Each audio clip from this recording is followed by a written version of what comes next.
Santidade inspira santidade. Hoje, dia 6 de fevereiro, vamos conhecer a incrível história de coragem de São Paulo Miki e companheiros mártires. A caminho de sua morte, os mártires do Japão entoavam louvores a Deus. Quando chegaram a Nagasaki, foram crucificados e São Paulo Miki pregou: "Declaro-lhes, pois, que o melhor caminho para conseguir a salvação é pertencer à religião cristã, ser católico." Foi através do trabalho evangelizador de São Francisco Xavier que o Japão tomou conhecimento do cristianismo. Entre os anos de 1549 e 1551. A semente frutificou e apenas algumas décadas depois já havia pelo menos 300 mil cristãos no Império do Sol Nascente. Mas se a catequese obteve êxito, não foi somente pelo árduo, sério e respeitoso trabalho dos jesuítas em solo japonês. Foi também graças à coragem dos catequistas locais, como Paulo Miki e seus jovens companheiros. Paulo Miki nasceu no ano de 1564, dentro de uma família cristã, nobre, que foi canal para que ele recebesse, ainda pequeno, a graça do batismo. A partir de então, buscou também viver a riqueza do ser batizado. Paulo Miki foi educado no colégio jesuíta em Asakayama, no Japão. A convivência do colégio logo despertou em Paulo o desejo de se juntar à companhia de Jesus e assim o fez, tornando-se um eloquente pregador. Ele, porém, não pôde ser ordenado sacerdote no tempo correto, porque não havia um bispo na região de Fusai. Mas isso não impediu que Paulo Miki continuasse sua pregação. Posteriormente, tornou-se o primeiro sacerdote jesuíta em sua pátria, conquistando inúmeras conversões com humildade e paciência. Profundo conhecedor tanto da cultura quanto da língua, Paulo foi um homem compadecido do seu povo. Como nos tempos de hoje, o Japão não tinha o cristianismo como religião predominante. Então, São Paulo Miki buscava responder à necessidade de evangelização pela oração e pela penitência.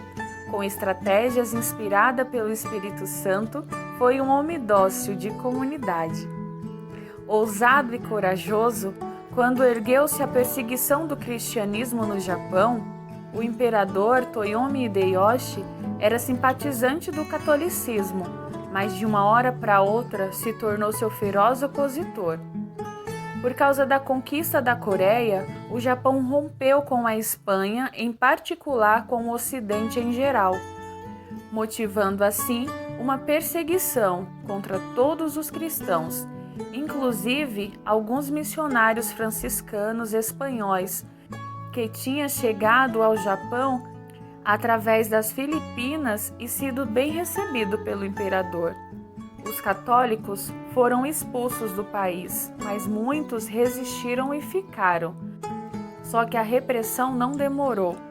Primeiro foram presos 6 franciscanos. Logo depois, Paulo Miki com outros 2 jesuítas e 17 leigos terciários. Mas Paulo não arrefeceu na sua fé. Ele, que era um grande pastor e pregador, também no momento de confronto, indicou nosso Senhor Jesus Cristo e sua religião como o único Salvador e a verdadeira religião, verdade que perdura para todos os tempos. Os 26 cristãos presos sofreram terríveis humilhações e torturas públicas. Os perseguidores cortaram suas orelhas esquerdas e, depois ensanguentados, fizeram-nos caminhar de povoado em povoado, em pleno inverno, com a finalidade de atemorizar os que pretendiam se tornar católicos. Alguns dos companheiros de Paulo Miki eram muito jovens, adolescentes ainda, mas enfrentaram a pena de morte com a mesma coragem do líder. Tomás Kozak tinha, por exemplo, 14 anos, Antônio tinha 13 anos e Luiz Ibaraki tinha apenas 11 anos de idade. Em Nagasaki, alguns leigos do grupo conseguiram antes se confessar com os sacerdotes e, em seguida, todos foram crucificados. Foram matados com cordas e cadeados nas pernas e braços. Além disso, sujeitaram-nos ao madeiro com uma argola de ferro ao pescoço. Algumas testemunhas de seu martírio relatam que, uma vez crucificados, era admirável ver o ardor e a paciência de todos. Os sacerdotes animavam os outros a sofrer tudo por amor a Jesus Cristo e a salvação das almas.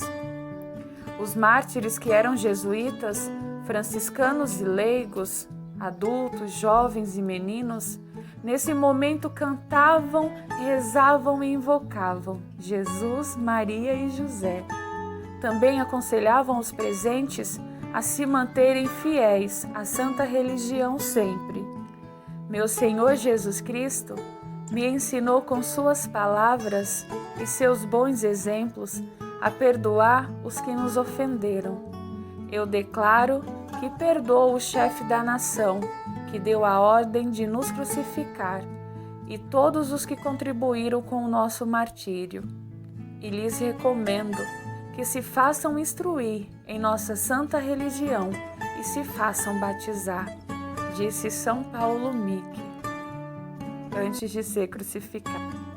Depois, olhando seus companheiros, São Paulo dava ânimo. No rosto dos mártires se viu uma grande alegria por dar sua vida por Deus. A elevação sobre a qual os 26 heróis de Jesus Cristo receberam o martírio pela crucificação em fevereiro de 1597 ficou conhecida como o Monte dos Mártires. Paulo Miki e seus companheiros foram canonizados pelo Papa Pio IX no ano de 1862. Os cristãos se dispersaram para escapar dos massacres e um bom número deles se estabeleceu ao longo do rio Urakami, nas proximidades de Nagasaki. Lá, eles continuaram a viver sua fé, apesar da ausência dos padres. A partir do momento em que o Japão se abriu novamente aos europeus, os missionários voltaram e as igrejas voltaram a ser construídas, inclusive em Nagasaki, a poucos quilômetros da comunidade cristã clandestina. Ela havia perdido todo o contato com a Igreja Católica, mas guardava preciosamente 3 critérios de reconhecimentos recebidos dos ancestrais.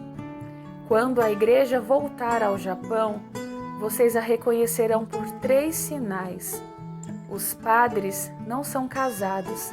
Haverá uma imagem de Maria, e esta igreja obedecerá ao Papa, isto é, ao Bispo de Roma.